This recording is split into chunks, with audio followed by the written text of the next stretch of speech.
guys, welcome to my channel. My name is Alicia Owen. If you're new here, hi, welcome. I would love for you to join and subscribe to my channel. Today, here with me, I have my best friend, Savannah. We have been friends since 17, right? Yeah. High school, seniors in high school. We walked the stage together. We were single, we got married, I became a mom, she's a stepmom, so we've been through a lot in life together, which is really fun, really exciting. As you can tell by the title today, I wanted to start a series called Girl Talk, and I couldn't think of a better person to do it with besides my best friend. In today's video, we are going to talk about a very touchy subject, so I want to say this ahead of time. If this subject is hard for you, if this subject is too touchy for you at any point in the video, you are more than welcome to exit, and that is totally okay. Obviously, mental health is very important, so if it's just too much for you, please exit and my feelings will not get hurt. By the way, we also have our wine, which I definitely forgot to mention. You know, I feel like a topic like this, you definitely can get anxious and you can get a little worked up. Yes, and so I feel like the wine can definitely help. Yeah, I think it definitely will. It's also been a long day, so you know, it's 5 o'clock somewhere. Today's topic is toxic relationships.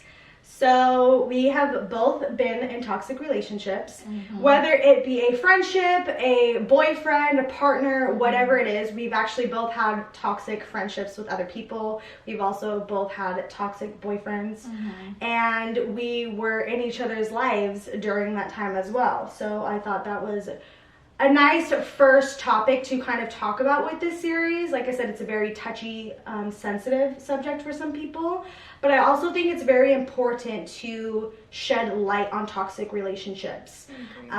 For us today, we'll probably mostly be talking about the toxic boyfriends. If you are struggling with a toxic relationship, definitely get out of it. Mental health is extremely important. Is there anything you want to add? There's not a lot of resources for people. Like when you're in those sort of relationships, it's very isolating and it can be really tough to get out of them. Yeah. But while you're in them, like having something like this video that you can watch that just to make you feel like you're not alone and like a light at the end of the tunnel, because when you're in those relationships, like you don't want to talk to family, you don't want to talk to friends, like maybe you're embarrassed, maybe you're ashamed, maybe you just feel really isolated. So I just feel like this will be a really good outlet to reach some people maybe who need it. And I definitely agree that it's nice to watch or see or hear that other people are kind of going through the same thing, because I remember when I was in my toxic relationship, I thought I was alone. Like I didn't think that anyone was going through it. This was around the time I think Instagram just became a thing in high school.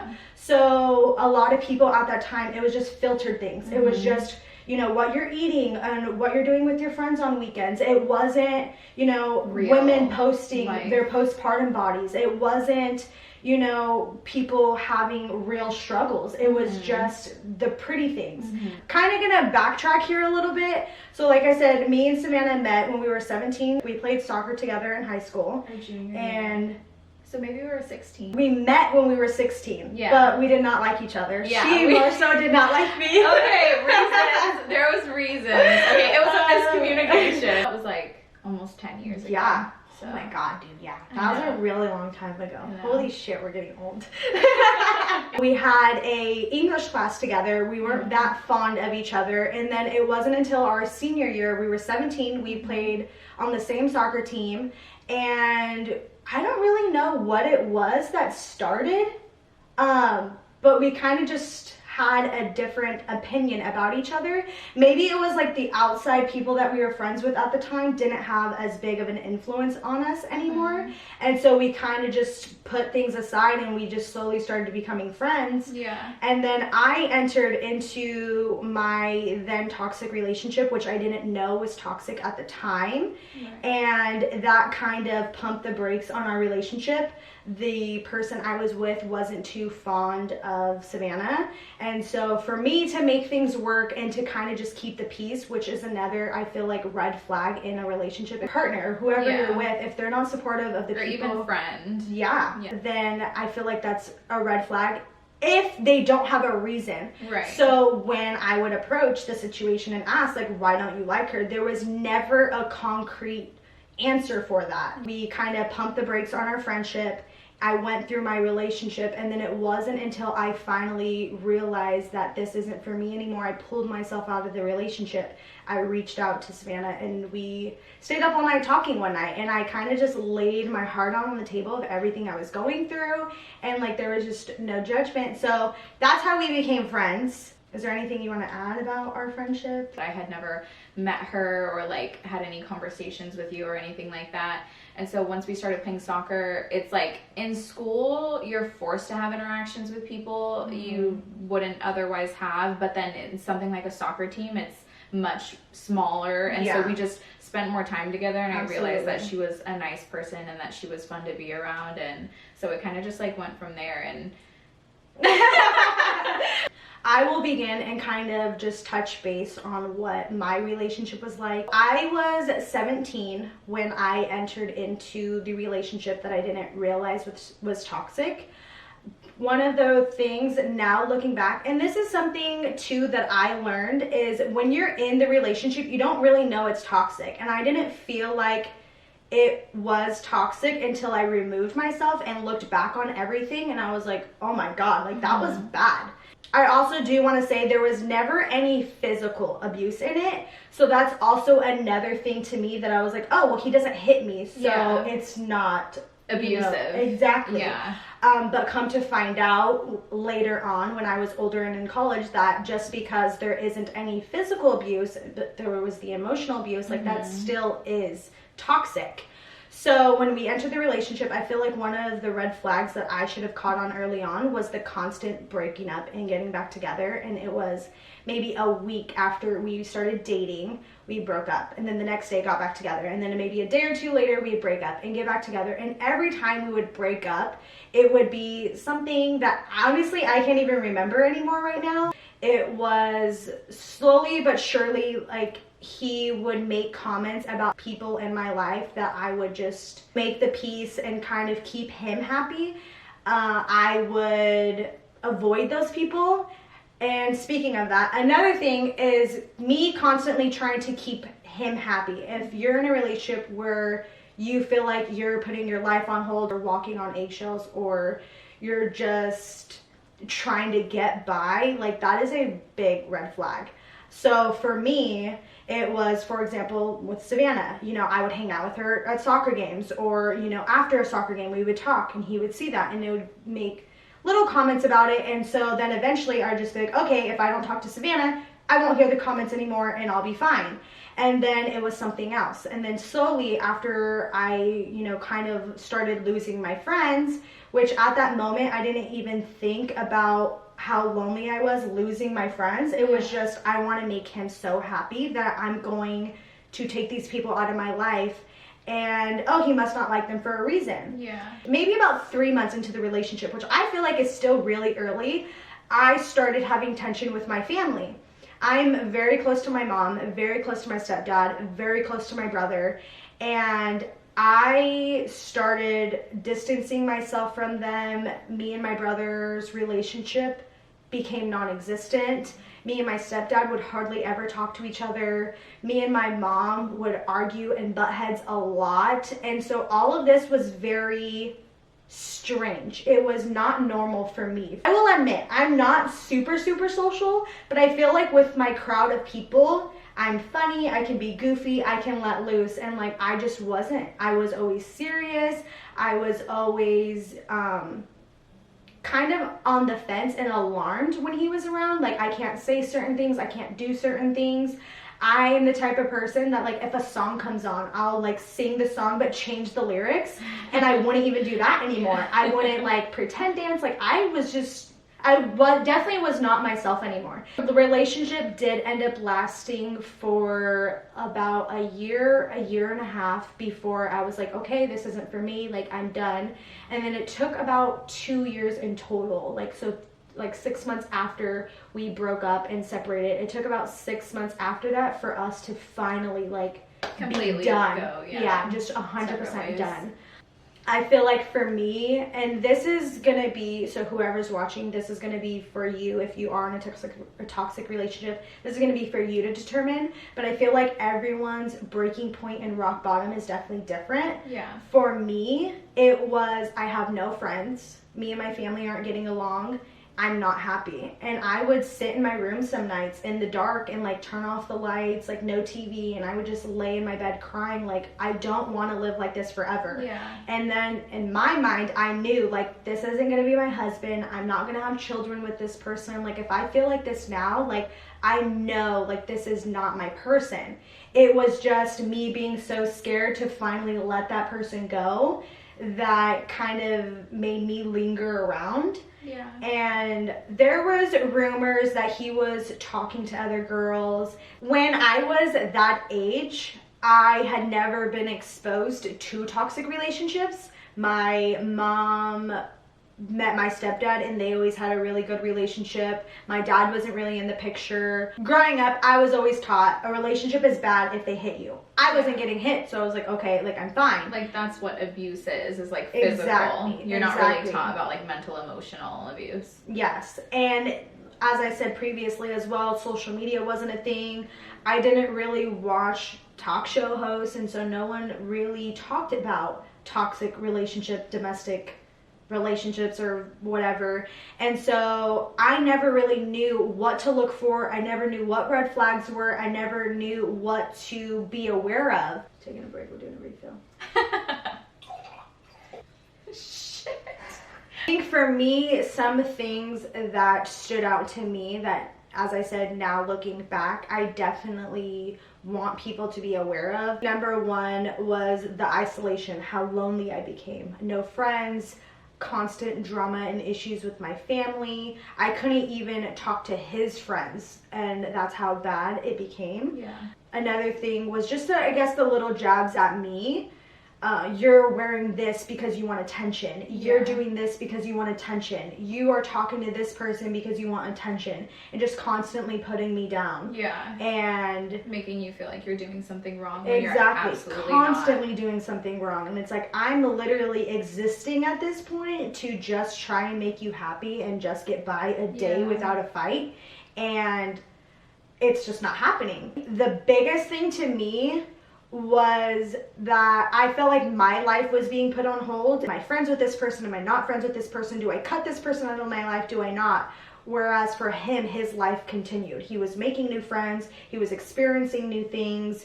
He was, making memories, and I was not. I was at home crying. I was at home texting him, I'm not doing anything. I was not living. Yeah. That's the best way to describe it. I was not living. You're just on pause. I wasn't feeling pretty. I wouldn't buy new clothes to make myself feel good. I wouldn't do my makeup. I wouldn't do anything. It just got to a point where I would, go to my room. I would even avoid family events. Like I just wanted to stay in my room and not give him any reason to be question angry me at or you. angry. Exactly. Those were things in my relationship that, like I said, were big red flags. And I think for me, my final breaking point, as I said, sitting in my room, just being so sad and in my mind knowing this isn't going to be my life forever. And then finally one day I was like, this isn't going to be forever. Why don't you stop it now? I had concrete proof that he was talking to other girls.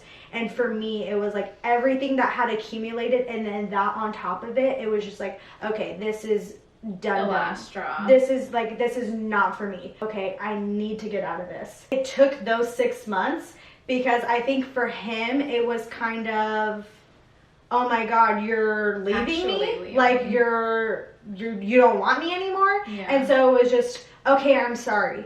Okay, I won't do that anymore. I love you. You mean everything to me. And it's like, this is what I've been waiting for. Right. I waited the past year and a half for you to realize I'm here for you. I'm all about you. This is all I've ever wanted. So it would be, okay, I'll give you one more chance. And we wouldn't necessarily get back together, but we would kind of be like reconnect. Yes, we would still be involved with each other. When I finally decided to break away, this is how me and Savannah got reconnected. I actually reached out to her because throughout that relationship, we would talk every now and then. Yeah. It would mostly be after soccer practice. Yeah. I would vent, she would listen to me.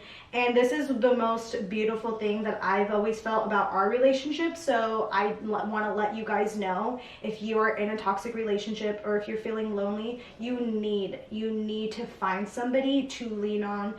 You need to find someone to talk to. You need to find your rock. And I definitely feel like Savannah was my rock in that relationship. And I couldn't even tell him that I, like, you know, talked to you. Because, like I said, I wanted to avoid those situations. So I would say, oh, I'm at soccer practice. And I would stay that extra 30 minutes to talk to you and, like, vent to you and, like, you know, basically pour my heart out. And there was never judgment. There was never, I told you so. There was never, you're stupid. There was never, like, you're an idiot. He's making a fool of you. It was just honest, pure, genuine friendship of, I will listen to you. I will be here for you. I'm always here. Text me, call me, anything. I felt like that night was the beginning of a real friendship. Yeah. Because before, I felt like it was very one-sided. And I don't think I've ever said this, but I'm sorry for that. Like, I never meant for it to be one-sided, but now looking back, it was extremely one-sided. And really? Yeah, it was me going to you, just, okay, I need you today. But don't text me, don't call me. No, I don't want to go to a party with you. No, don't, like, meet me in the hallways. Don't post me on Instagram. It was, you know, it was always when I needed you. I needed you to be there, and when I don't need you, I need you to back off. Right. And that's not fair. That is, by the way, that is not a healthy friendship whatsoever. And I'm just very, very lucky that you kind of, like, stuck through me throughout that. Yeah. I'm very very grateful for your friendship. I mean, honestly, like, from an outside perspective, like, I don't know how I was feeling back then about the friendship. I don't remember feeling like it was one-sided. It's just from the outside looking in, like, it was obvious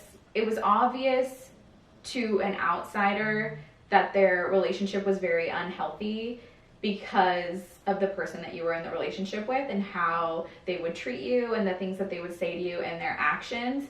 And so being able to be that person to listen to you and just know that you have somebody there to listen to you. And then for me, like, the reason that I wasn't like, oh, it's not okay for you to lie to him about talking to me or seeing me or having a friendship with me, like, that didn't offend me, because it was like, this poor girl is going through enough as it is. Like, it was obvious that you loved that person and that you cared about them. And so it's like, your heart is being torn to shreds already. Like, I'm not going to give you a hard time on top of that. Like, it was like, just letting you get through it, you know? And so, like, I didn't feel like I was being taken advantage of, because you were obviously still, like, a genuine and, like, caring person. Yeah. So, you're very welcome. I feel like it is very easy for people to kind of use it against you sometimes. I did have a friend during that relationship where I tried to do the same. That person just threw it in my face and did the exact opposite of what you did. I told you so. I don't want to talk to you anymore. You're annoying. Why do you keep complaining about him and then keep going back to him? Which all of those feelings were very validated. Absolutely 100% validated.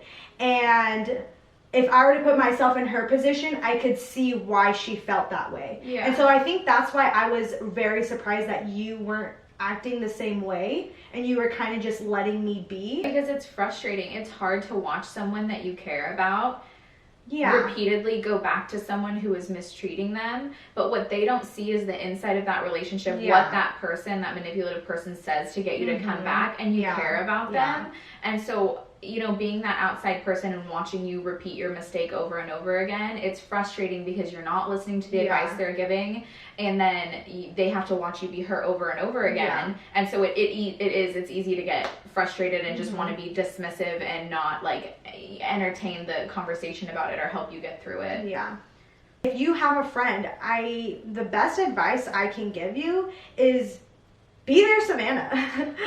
Just let them be there for them, but also it is very healthy to set those boundaries too.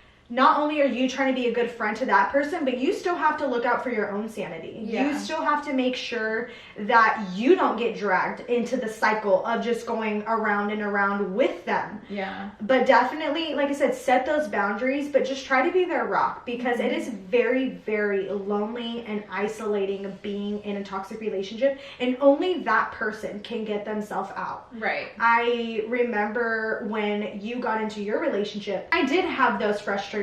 I did have the frustration of you only talking to me when things are bad, and then when things are good, it's like, oh, I'm busy right now, like we're hanging out, and it's like, okay, I'll respect that. You know, you guys don't always have good times, so I definitely want you to soak up your good times. You know, I'll let you be. There was times where I would have something really exciting I would want to talk to you about, and you're like, oh, well, we're fighting right now, I can't talk. And then I would just be like, okay, and I would kind of just let it be. Honestly, I was really lucky that you had already been through it, and so you were so patient with me. I think that mine and your friendship is the only one of my friendships who actually made it through my toxic relationship. Mm-hmm. So we're doing mine. Mm-hmm. Cheers, girl. Cheers. Mine started at a young age too. I was in high school when I met this person, and our relationship was very on and off and continued after high school. But for me, I feel like the reason that I got as deep into my toxic relationship as I did was just because I didn't have a good home life. Mm-hmm. I don't have stable parents. I didn't have a stable home throughout high school. When I turned the legal age of 18, mm-hmm. I was, I think, living with you. I think I was living with you, but the previous place I had lived in, I was renting a room, and that place ended up not working out, and so I just had all of my stuff in my car, and I was staying at your house, mm-hmm. and you just didn't have a room, obviously, but she was a good enough friend to let me stay there. But I was just in a really... We slept in the same bed. Yeah, a very small bed.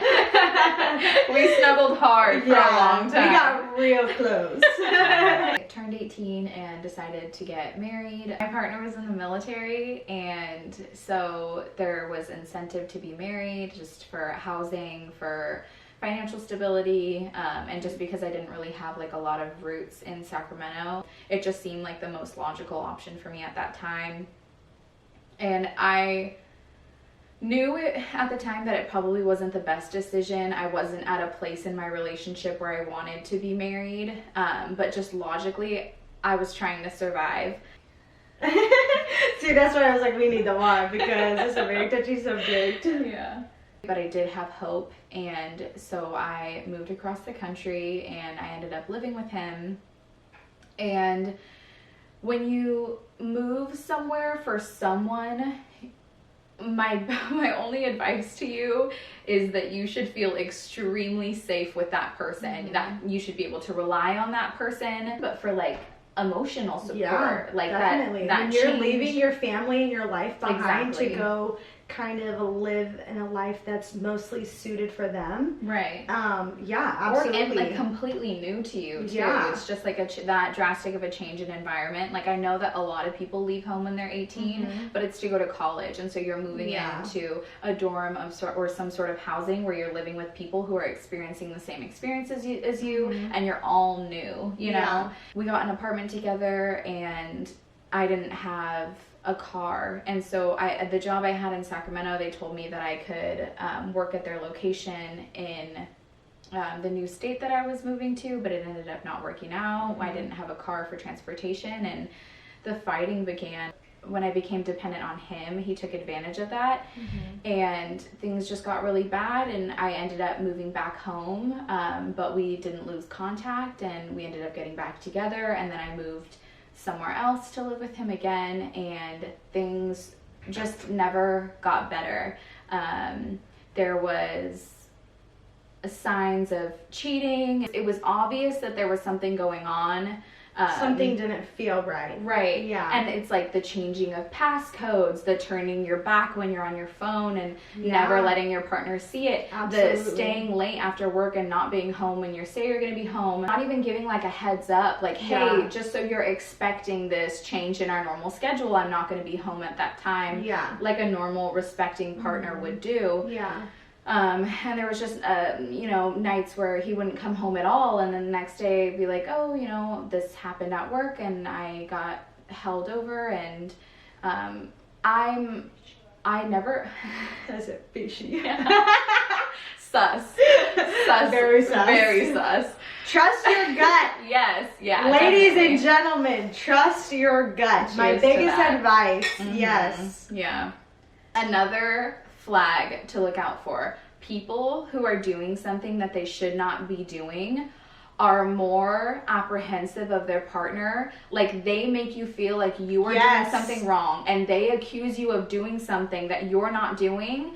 If they're doing that to you, you need to think to yourself, what is triggering that person to treat me this way and accuse me of these things, and consider, could they be doing this? It's a mind fuck. Yes. Can I say that? Yes. It fucks your mind. Yes. Yeah. Toxic relationship can be one person, and sometimes it can be both people. And there are relationships where you make each other toxic. There's just people who shouldn't be together. You're better alone or you're better with different people. That doesn't necessarily make you to your core toxic. Yes. But your partner might bring out toxic traits in you. Absolutely. Because like even in my relationship, like I can't say that I was perfect. I can't even say that I'm perfect now. And like sometimes you react and you shouldn't. And so then when they turn things on you and they make you feel bad about yourself, then you are thinking they're right. I'm not perfect. I did do that thing to hurt them. Yeah. But if you know in your heart of hearts that you're an honest person and you're not manipulative and you've been truthful and you've been honest and you're trying to communicate, and they are shutting you out and using those manipulation tactics, that's when it becomes toxic. So what do you think for you was your final like breaking point, or the straw that broke the camel's back of just like, I'm done?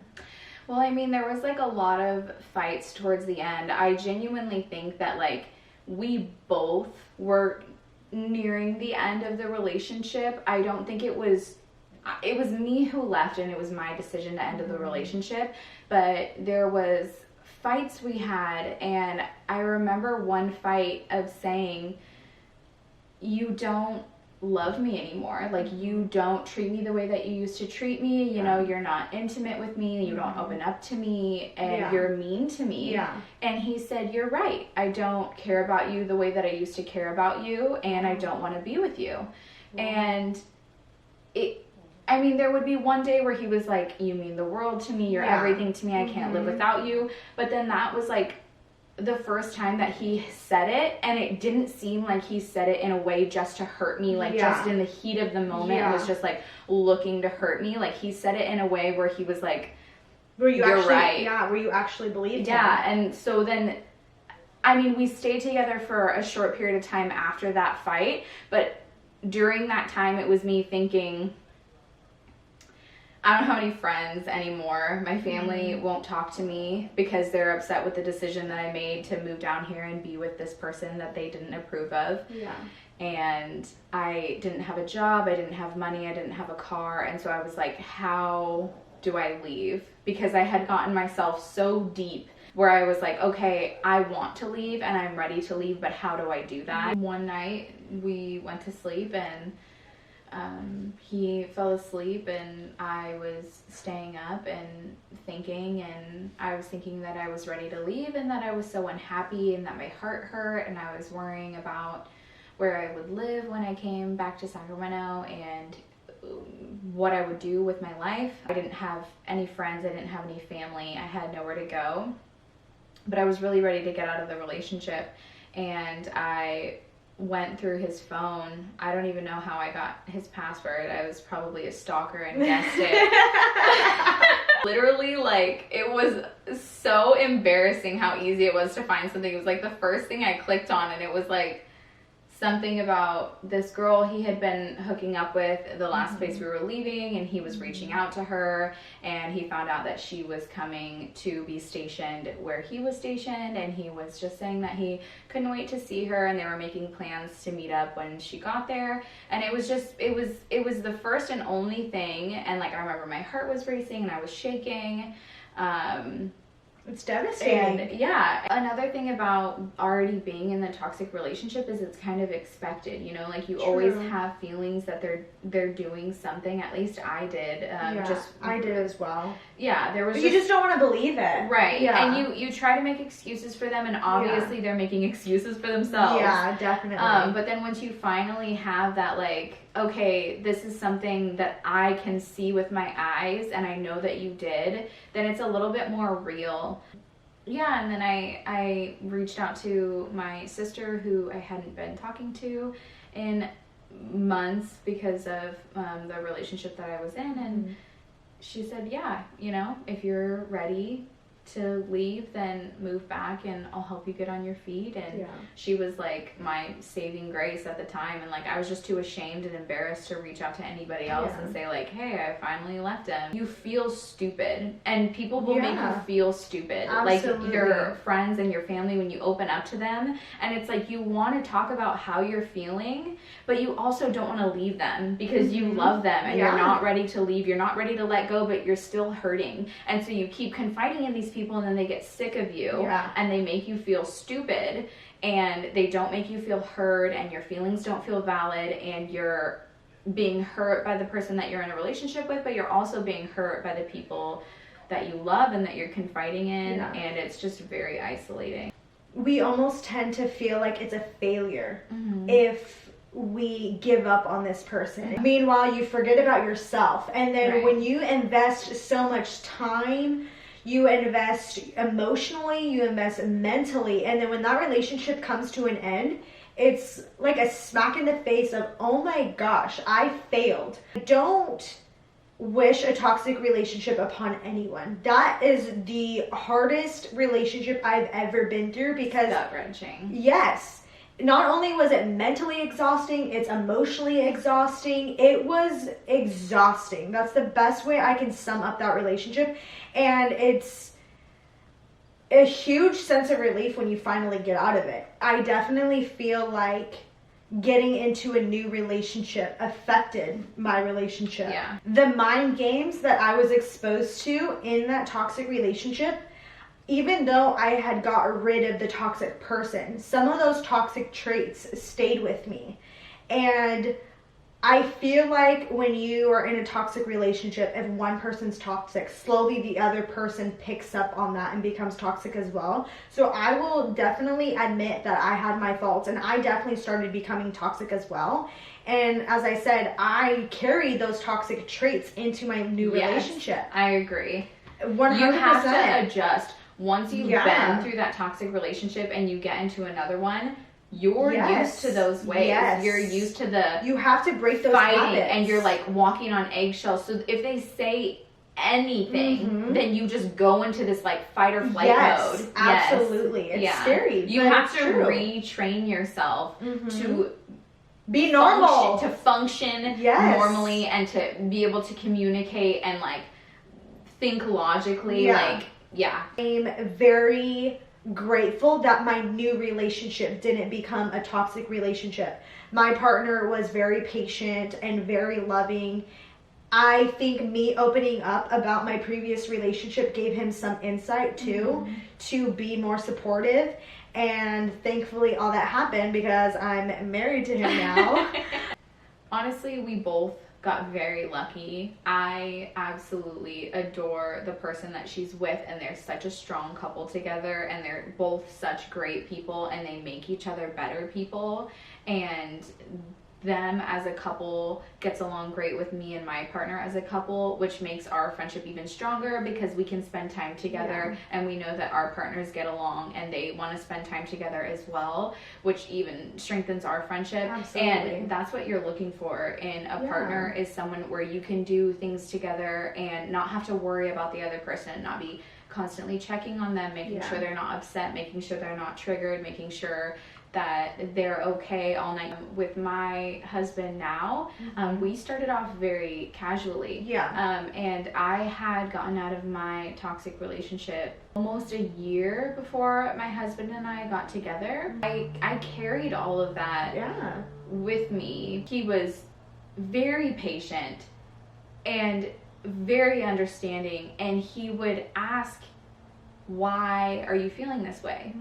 Why do you feel that way? Why do you think that I would do that? Why do you feel this way about yourself? Why do you feel this way about me? And it was just kind of an over communication. Yeah. And I think genuinely the reason he was asking these questions was because he was curious. He didn't really understand He was why confused. I was acting the way that I was acting. And so he would ask these questions.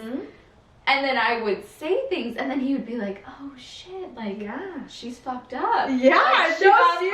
She got fucked up. No, I feel like Jake was the same way.